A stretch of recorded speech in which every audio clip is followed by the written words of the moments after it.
സൗദിയിൽ ഹോട്ടലുകൾക്കും ഹോട്ടൽ അപ്പാർട്ട്മെന്റുകൾക്കും റിസോർട്ടുകൾക്കും വാണിജ്യ licence അനുവദിക്കുന്നതിനുള്ള municipality fees താൽക്കാലികമായി ഒഴിവാക്കി. വിഷൻ 2030 പദ്ധതിയുടെ ഭാഗമായാണ് തീരുമാനം.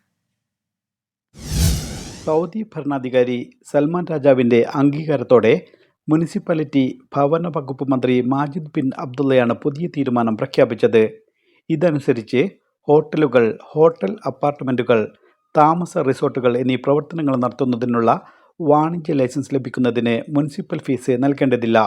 നിലവിലുള്ള ലൈസൻസുകൾ പുതുക്കുന്നതിനും തീരുമാനം ബാധകമാക്കിയിട്ടുണ്ട്. രാജ്യത്തെ വിവിധ നഗരങ്ങളിലെ മുനിസിപ്പൽ നടപടിക്രമങ്ങളും സേവനങ്ങളും സുഗമമാക്കുക എന്ന ലക്ഷ്യം മുൻനിർത്തിയാണ് തീരുമാനമെന്നും മന്ത്രി അറിയിച്ചു.